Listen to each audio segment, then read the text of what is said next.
Good morning, dear Kovai Cultural Club viewers. This is a journey vlog, not about my journey. It's about motorcycle diary of Ernesto Che Guevara. One of Time magazine's icons of the century, Ernesto Che Guevara de la Sema was born in Rosario, Argentina on June 14th, 1928.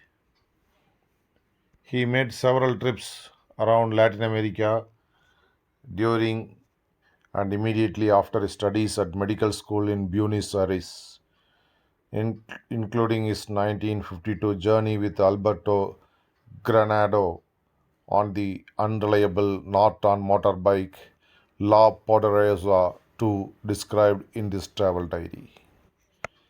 He was already becoming involved in political activity and living in Guatemala when in 1954 the democratically elected government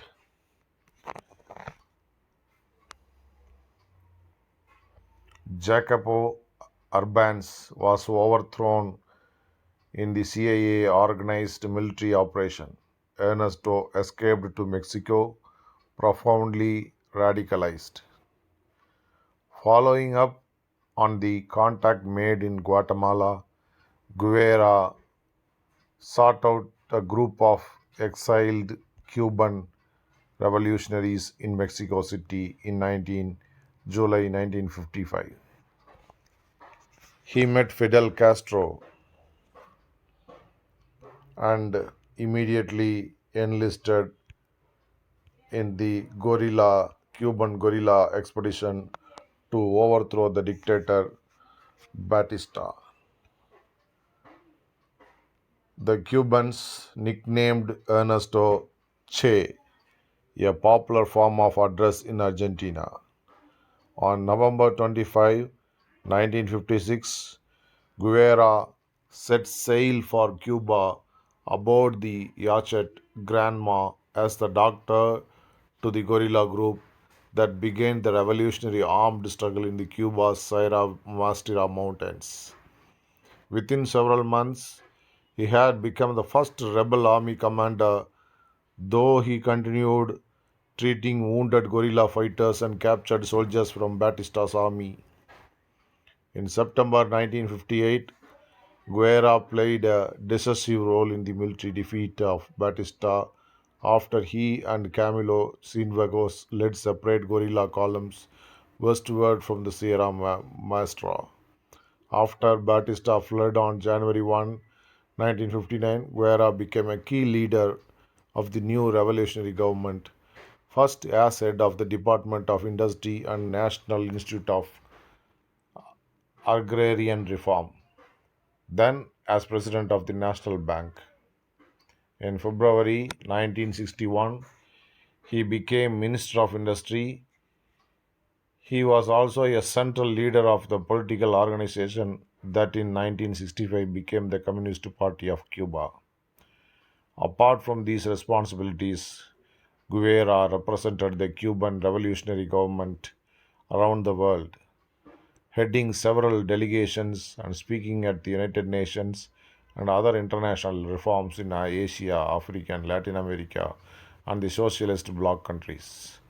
He earned a reputation as a passionate and articulate spokesperson for third world peoples, most famously the Organization of American States, conference at Punta del Este in Uruguay, where denounced US President Kennedy's Alliance for Progress.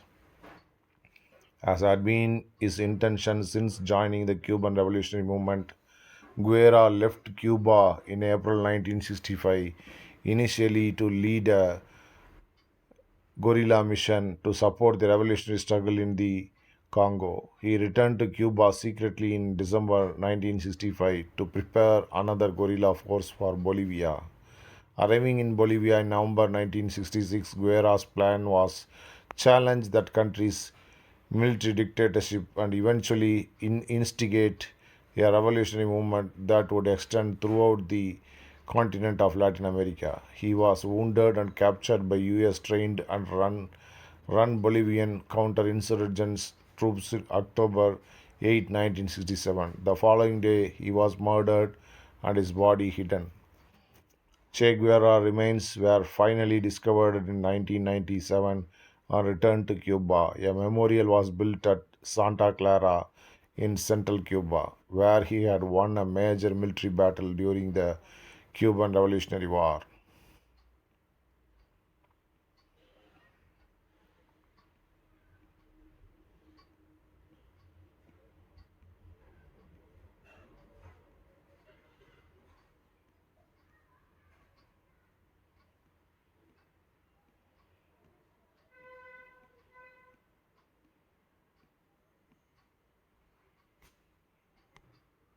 The Motorcycle Diaries, Notes on a Latin American Journey.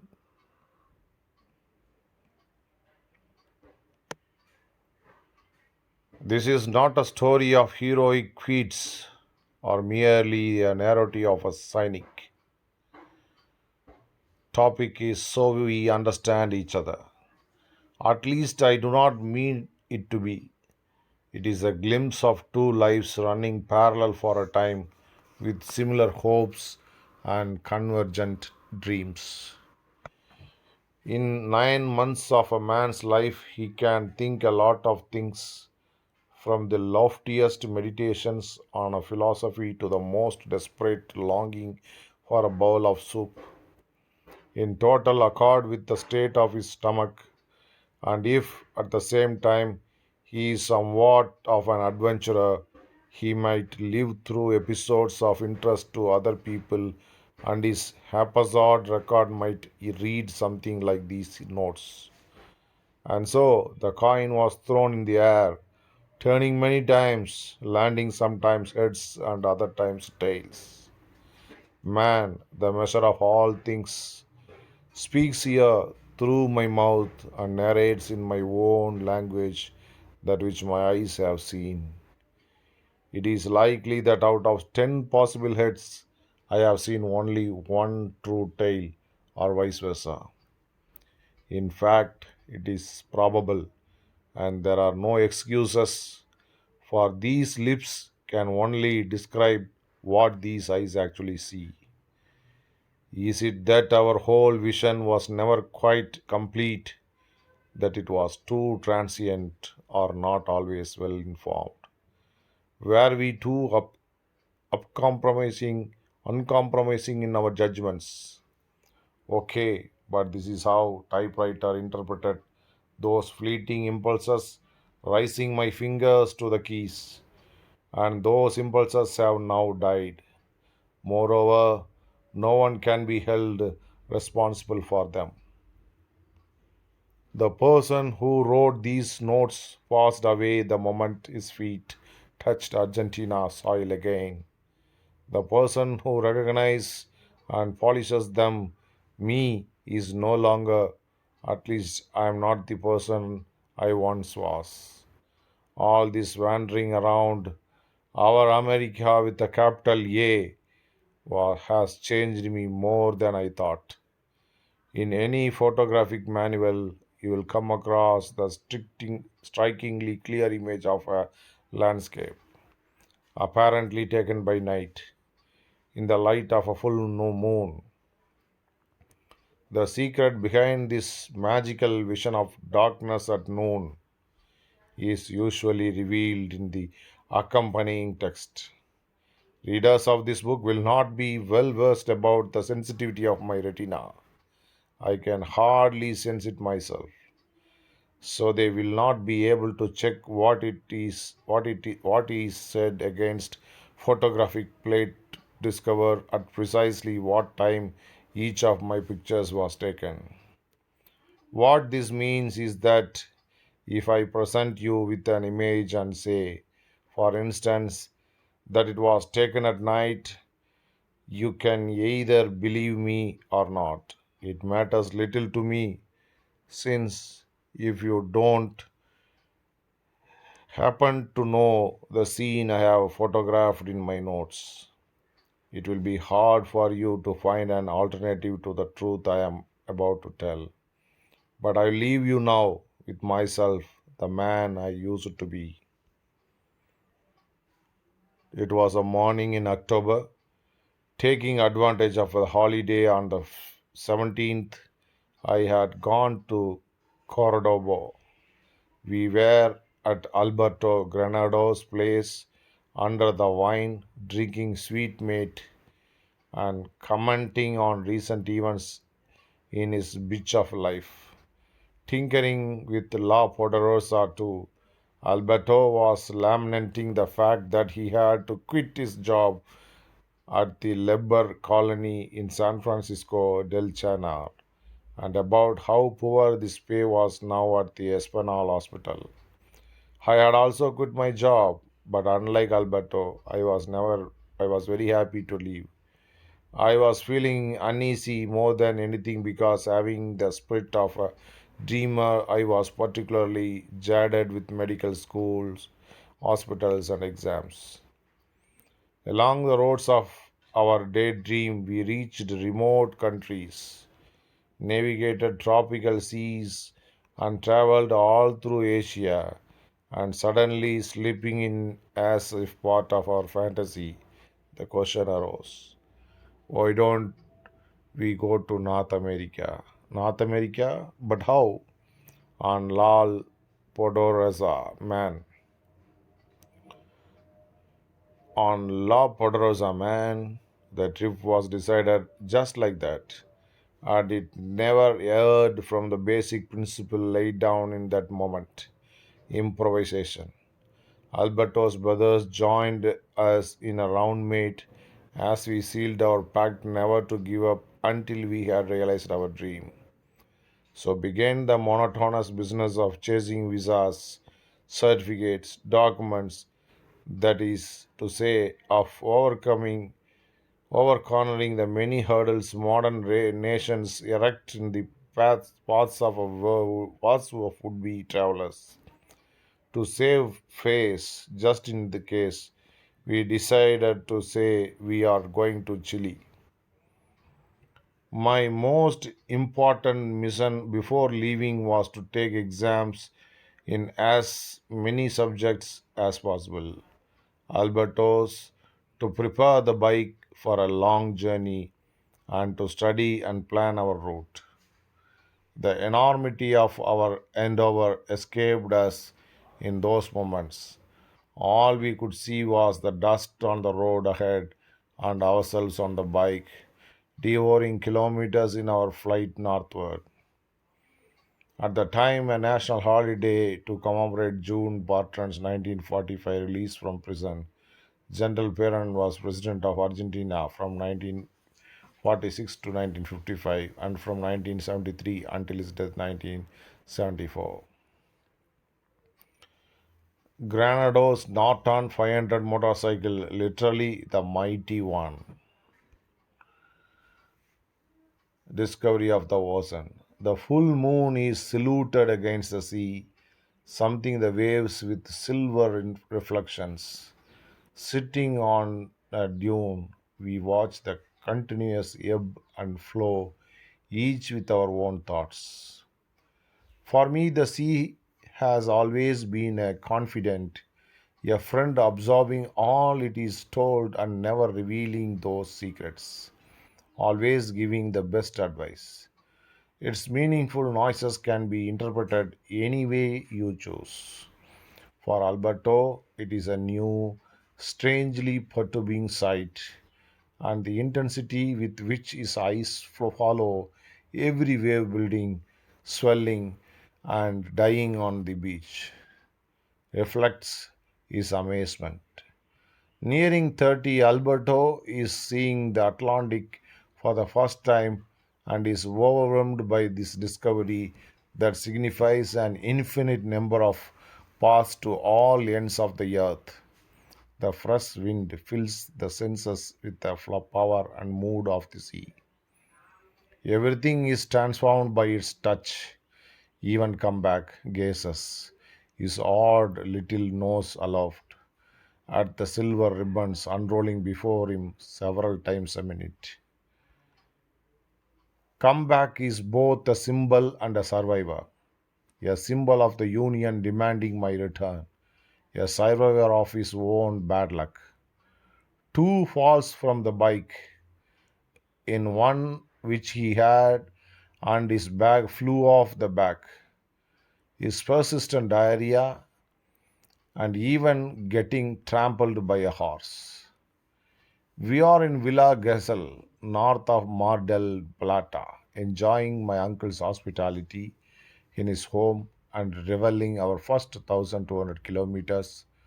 Apparently, the easiest, though they have already taken us a healthy respect of distances. We have no idea whether or not we will get there.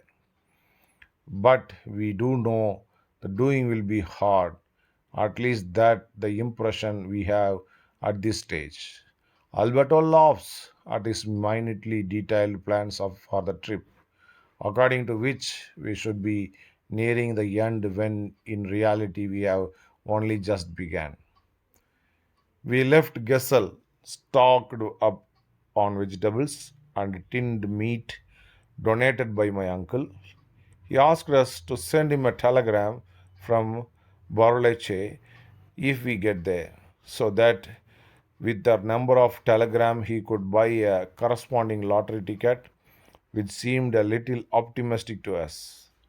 One Q, others taunted that the bike would be a good excuse to go jogging, etc. And though we have a firm resolve to prove them wrong, a natural apprehension keeps us from declaring our confidence in the journey's success. Along the coast road, Comeback maintains his aviatas impulses, emerging unscathed from yet another head on collision. The motorbike is very hard to control, with the extra weight on a rock behind rack behind the center of gravity tending to lift in the front wheel, and the slightest lapse in concentration sends us flying. We stop at a butcher store and buy some meat to grill and milk for the dog, who won't even try it. I began to worry more about the little animal's health than the money I would fork out to pay for the milk. The meat turns out to be horse. It is unbearably sweet and we can't eat it. Fed up, I toss a piece away and amazingly the dog wolves it down in no time. I throw him another piece and the same thing happens. His regime of milk is lifted. In the middle of the uproar caused by Comeback's admirance, I enter here a Miramar. The intention of this diary is not really to recount those days in Miramar where Comeback found a new home with one resident in particular to whom Comeback's name was directed. Our journey was suspended in that haven of indecision, subordinate to the words that give consent and create bonds. Alberto saw the danger and was already imagining himself alone on the roads of America, though he never raised his voice. The struggle was beaten, she and I. For a moment, I left victorious, or so I thought. Atara Silva's lines rang in my ears. I heard splashing on the boat, her bare feet, and sensed in our faces the hungry dusk, my heart swaying between her and the street, the road. I don't know where I found the strength to free myself from her eyes, to slip from her arms. She stayed, crying through rain and glass, clouded with grief and tears. She stayed, unable to cry, "Wait, I will come, walking with you." Yet afterwards I doubted whether driftwood has the right to say, "I win," when the tide throws it onto the beach it seeks. But that was later and is of no interest to the present. The 2 days I would plan stretched like elastic into 8, and with the bittersweet taste of goodbye mingling with my inveterate bad breath, I finally felt myself lifted definitely away on the winds of adventure towards worlds I envisaged would be stranger than they were, into situation I imagined would be much more normal than they turned out to be. I remember the day my friend the sea came to my defense, taking me from the limbo I was cursed with. The beach was deserted and a cold onshore wind was blowing. My head rested in the lap, tying me to this land, lulled by everything around. The entire universe drifted rhythmically by obeying the impulses of my inner voice. Suddenly, a stronger gust of wind brought a different sea voice, and I lifted my head in surprise. Yet it seemed to be nothing, a false alarm. I lay back, returning once again in my dreams to the caressing lap, and then for the last time I heard the ocean's warning. Its vast and jarring rhythm hammered at the fortress within me and threatened its imposing serenity. We became cold and left the beach, fleeing the disturbing presence with refused to leave me alone. The sea danced on a small stretch of beach, indifferent to its own eternal law and spawning its own note of caution, its warning. But a man in love, though Alberto used a more outrageous, less refined word, is in no condition to listen to such a call from nature. In the enormous belly of Buick and the bourgeois side of my universe was still under construction. The first commandment of for every good explorer is that an expedition has 2 points: the point of departure and the point of arrival. If your intention is to make the second theoretical point coincide with the actual point of arrival, don't think about the means, because the journey is virtual space that finishes when it finishes.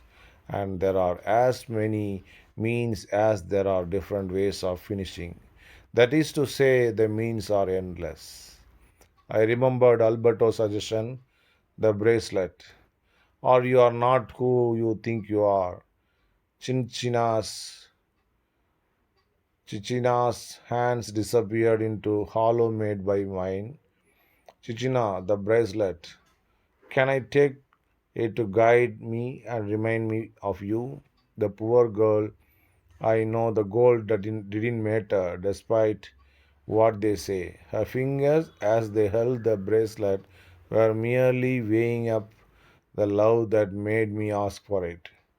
That is at least what I honestly think, Alberto says, with a certain mischievousness, it seems to me, that you don't need particularly sensitive fingers to weigh up the full 29 carats of my love.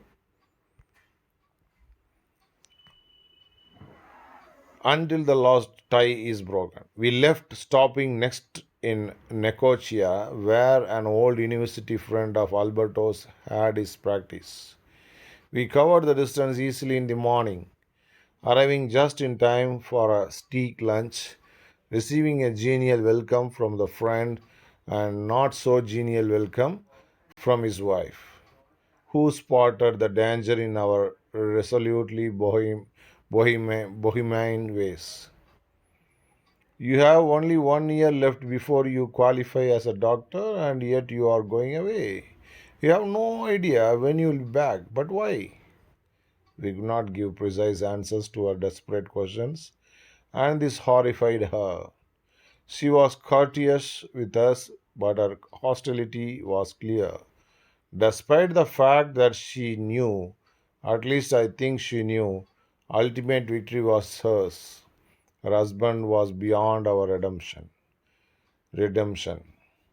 In Mar del Plata, we had visited a Dr. Franz Albertos who had joined the Peronist party with all the consequent privileges. The doctor in Necochea remained faithful to his own, the radicals. Yet we, however, were as remote from one as from the other. Support for the radicals was never a tenable political position for me and was also losing its significance for Alberto, who had been quite close at one time with some of the leaders he respected. When we climbed back on the bike again, after thanking the couple for our 3 days of a good life, we continued on to Bohla Balanza, feeling a little more alone but a good deal more free. Friends were also expecting us there, my friends, this time, and they too offered us warm and friendly hospitality.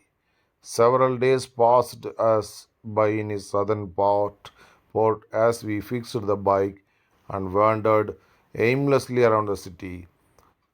These were the last days in which we did not have to think about money. Afterwards, a rigid diet of meat, polenta, and bread would have to be followed strictly to stretch our meager finances. The taste of bread was now tinged with warning. I won't be so easy to come by soon, old man. And we swallowed it with all the more enthusiasm. We wanted, like camels, to build our reserves for the journey that lay ahead. The night before our departure, I came down with cough and quite a high temperature, and consequently, we were a day late leaving Bahia Blanca. Finally, at 3 in the afternoon, we left under the blazing sun that had become even hotter by the time we reached the sand dunes around Medanas. The bike, with its badly distributed weight, kept bounding out of control, the wheels constantly spinning over. Alberto fought a painful battle with the sand and insist he won. The only certainty is that we found ourselves resting comfortably in the sand 6 times before we finally made it out onto the flat. We did, nevertheless, get out, and this is my companero's main argument for claiming victory over Medanaus. From here, I took over controls, accelerating to make up the precious lost time. A fine sand converted part of bend and boom. The worst crash of the whole trip. Alberto emerged unscathed, but my foot was trapped and scorched by the cylinder, leaving a disagreeable memento which lasted a long time because the wound would not heal. A heavy downpour forced us to seek shelter at a ranch, but to reach it, we had to get 300 meters up a muddy track, and we went flying twice more. Their welcome was magnificent, but the sum total of our first experience on unsealed roads was alarming. 9 crashes in a single day. On camp beds, the only beds we had no from on, and lying beside La Podrosa, our snail like dwelling, we still looked into a future with impatient joy. We seemed to breathe more freely, a lighter air, and an air of adventure. Distant countries, heroic deeds, and beautiful women spun around and around in our turbulent imaginations. We tired eyes, my tired eyes refused to sleep, and in them a pair of green spots swelled, representing the world I had left for dead behind me and mocking the so called liberation I sought. They harnessed their image to my extraordinary fight across the lands and seas of the world. For the flew bed, the bike exhaled with boredom along the long accident free road, and we exhaled with fatigue. Driving on a gravel covered road had transformed a pleasant jaunt into a heavy job. By nightfall, after an entire day of alternating turns at the controls, we were left with more desire to sleep than to continue with effort to reach Chole Koyal, a largest town where we had a chance at free lodging. So we stopped in Benjamin Zorilla, sitting down comfortably in a room at a railroad station. We slept dead to the world. We woke early in the next morning, but I went to collect water for our mate. A weird sensation darted through my body, followed by a long shiver. 10 minutes later, I was shaking uncomfortably like someone possessed. My quinine tablets made no difference. My head was like a drum hammering our strange rhythms. Bizarre colors shifted shapelessly across the walls, and some desperate heaving produced a green vomit. I spent the whole day like this, unable to eat until by the evening. I felt well enough to climb on the bike and sleeping on Alberto's shoulder. We reached Chole's soil. There we visited Dr. Barrera, a director of Little Hospital and a member of parliament. He received us amiably, giving us a room to sleep in. He prescribed a course of penicillin, and with 4 hours my temperature had lowered. But whenever we walked about leaving, the doctor shook his head and said, for the flu bet. This was his diagnosis for want of a better one. So we spent several days there being cared for loyalty. Alberto photographed me in my hospital gear. I made an impressive spectacle, gaunt, flushed, enormous eyes, and a ridiculous beard whose shape did not change much in all the months I wore it. It is a pity photograph wasn't a good one. It was acknowledged our changed circumstances and of the horizons we were seeking, free at last from civilization. One morning, the doctor did not shake his head in his usual way. That was enough. Within the hour, we were gone, heading west toward our next destination, the lakes. The bike struggled, showing signs it was feeling to the strain, especially in the body work, which we constantly had to fix with Alberto favored spare part wire. He picked up his coat from somewhere. I don't know where, attributing its Oscar Galvez. When a piece of wire can replace a screw, give me the wire, it's safer. Our hands and our pants were unequivocal proof that we were in Galvas, at least on the question of wire. It was already night, yet we were trying to reach human habitation. We had no headlight, and spending the night in the open did not seem much like a pleasant idea. We were moving slowly, using a torch, when a strange noise rang out from the bike that we could not identify. The torch did not give out enough light to find the cause, and we had no choice but to camp where we were. We settled down as best we could, erecting our tent and crawling into it, hoping to suffocate our hunger and thirst, for there was no water nearby and we had to meet with some exhausted sleep. In no time, however, the light evening breeze became a violent wind, uprooting our tent and exposing us to the elements and the worsening cold.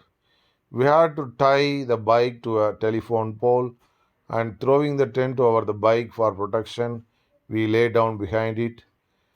The near hurricane prevented us from using our camp birds. In no way was it in an unenjoyable night. But sleep finally won out over the cold, the wind, and everything else. as we woke at 9 in the morning and the sun high above our heads. By the light of day, we discovered that the infamous noise had been the front part of the bike frame breaking. We now had to fix it as best we could and find a town where we could weld the broken bar. Our friend Wire solved the problem provisionally. We packed up and set off not knowing exactly how far we were from nearest habitation. Our surprise was great when coming out of the second bend we saw a house. They received us very well, appeasing our hunger with exhaust roast lamp. From there, we walked 20 kilometers to a place called Pedro del Aguila, where we were able to weld the part. But by then, it was so late, we decided to spend the night in the mechanic's house. Except the couple of minor spills that did not do the bike too much damage, we continued calmly on toward San Martino de Los Andes. We were almost there, and I was driving when we took our first real fall in the south on a beautiful gravel bend by a little bubbling stream. This time, La Poderosa's bodywork was damaged enough to force us to stop, and worst of all, we found we had what we most dreaded, a punctured back tire. In order to mend it, we had to take off all the packs, undo the wire securing the rack, then struggle with the wheel cover which defied our pathetic crowbar. Changing the flat lazily, I admit, lost us 2 hours. Late in the afternoon, we stopped at a ranch whose owners, very welcoming Germans, had by rare coincidence put up an uncle of mine in the past, an inveterate old traveler whose example I was now emulating. They let us fish in the river flowing through the ranch. Alberto cast his line, and before he knew what was happening, he had jumping on the end. He took his hook and indecent from glinting in the sunlight. It was a rainbow trout, a beautifully tasty fish, rainbow trout, even more so when baked and seasoned by our hunger. I prepared the fish while Alberto, enthusiastic from his first victory, cast his line again and again. Despite hours of trying, he did not get a single bite. By then it was dark, and we had to spend the night in the farm laborer's kitchen. At 5 in the morning, his huge stove, occupying the middle of his kind of kitchen, was lit, and the whole place filled with smoke. The farm laborers passed around their battle mate and cast aspirations on our own mate of our girls, as they described sweet mate in those parts. In general, they did not try to communicate with us, as is typical of subjected Araucanian race who maintain a deep suspicion of the white man who in the past has brought them so much misfortune and now continues to exploit them. They answered our questions about the land and their work by shrugging their shoulders and saying, "Don't know," or maybe, quickly ending the conversation. We were given the chance of stuff ourselves with cherries, so much so that the by time we were to move on to the plums, I had enough and had to lie down to Joyce's stall. Alberto ate some so as not to seem rude. Up the trees we ate avidly, as if we were racing each other to finish.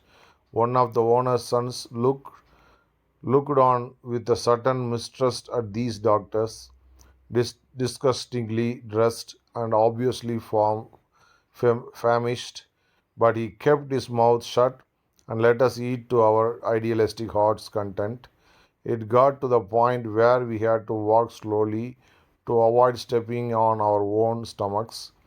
We mended the kickstart and other minor problems and set off again for San Martin de los Andes, where we arrived just before dark. San Martin de los Andes.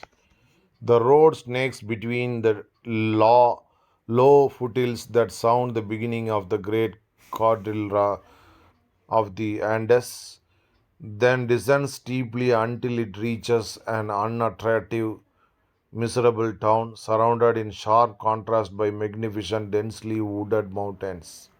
San Martin lies on a yellow green slopes that melt into the blue depths of the Lake Laka, a narrow tongue of water 35 meters wide and 500 kilometers long.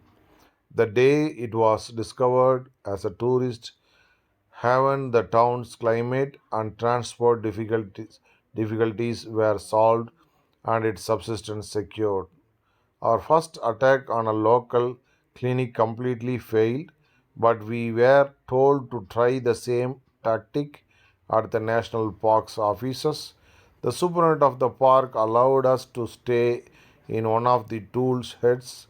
The night watchman arrived, a huge fat man weighing 140 kilos with a face as hard as nails, but he treated us very amicably, granting us permission to cook in his hut. The first night passed perfectly. We slept in the shed, content and warm on a straw, certainly necessary in those parts where the nights are particularly cold. We bought some beef and set off to walk along the shores of that lake. In the shade of the immense trees, where the wilderness had arrested the advance of civilization, we made plans to build a laboratory in this place. When we finished our trip, we imagined great windows that would take in the whole lake, winter blanketing the ground in white, the, the dinghy we would use to travel from one side to the other, catching fish from little boat, everlasting excursions into almost virgin forest. Although often on our travels we longed to stay in the formidable places we visited, only the Amazon jungle called out to that sedentary part of ourselves as strongly as did this place. I now know by the almost fatalistic conformity with the facts that my destiny is to travel, or perhaps it is better to say that traveling is our destiny, because Alberto feels the same. Still, there are mountains, still, there are moments when I think with profound longing of those wonderful areas in our south. Perhaps one day, tired of circling the world, I will return to Argentina and settle in the Andean lakes. If not indefinitely, then at least for a pause while I shift from understanding of the world to another. At dusk, we started back, and it was dark before we arrived. We were pleasantly surprised to find that Don Pedro Valet, the night watchman, had prepared a wonderful barbecue to treat us. We bought wine to return the gesture and ate like lions just for a change. We were discussing how tasty the meat was and how soon we would not be eating as extravagantly as we had done in Argentina. When Don Pedro told us he had been asked to organize a barbecue for the drivers of a motor race taking place on the local track that coming Sunday, we wanted to help us and offered us the job. Mind that I can't pay you, but you can stock up on meat for later. It seemed like a good idea, and we accepted the jobs on first and second assistants to the granddaddy of the southern Argentina barbecue.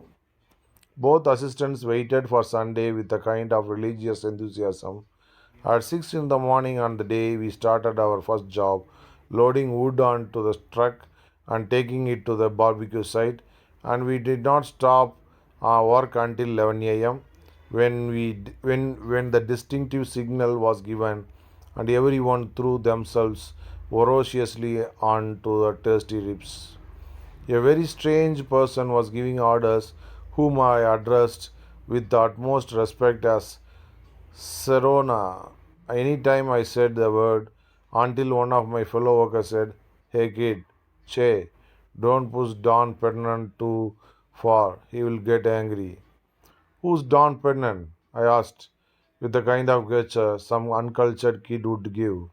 The answer that Don Pennant was a Sonora left me cold, but not for long. As always, the barbecues, there was far too much meat for everyone. So we were given carte balance to pursue our vacation as camels. We executed, furthermore, a carefully calculated plan. I pretended to get drunker and drunker, and with every apparent attack of nausea, I staggered off to the stream, a bottle of red wine hidden inside my leather jacket. After 5 attacks of this type, we had the same number of liters of wine stored beneath the fronds of a willow, keeping cool in the water. When everything was over and the moment came to pack up the truck and return to town, I kept my part, working reluctantly and bickering constantly with Don Pednan. To finish my performance, I lay down flat on my back with gas, utterly unable to take another step. Alberto, acting like a true friend, apologized for my behavior to the boss and stayed behind to look after me as a trek left. When the noise of the engine faded in the distance, we jumped up and raced off like coltos to the wines that could guarantee us several days of kingly consumption. Alberto made it first and threw himself under the willow. His face was straight out of comic film. Not a single bottle remained. Either my drunken state hadn't fooled anyone, or someone had seen me sneak off with the wine.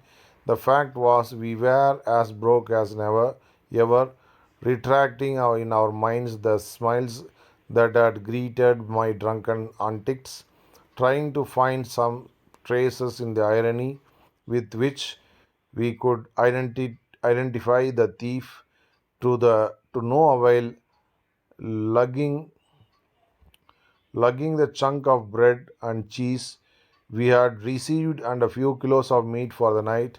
We had to walk back to town.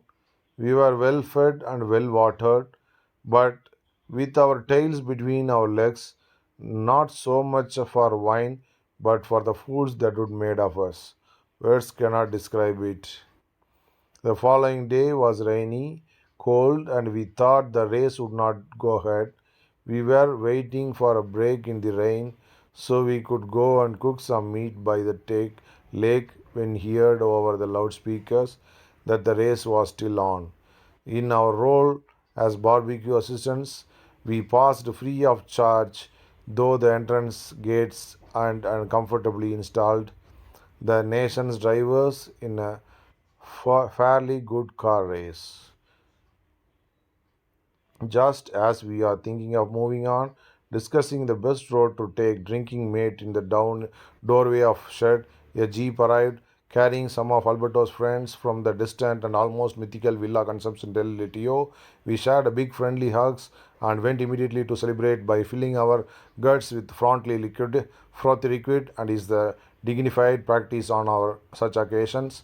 They invited us to visit them the town where they were working Jundio Andis, and so we went lessing the bike's load by leaving our gear of Nation Park's shed. Thank you.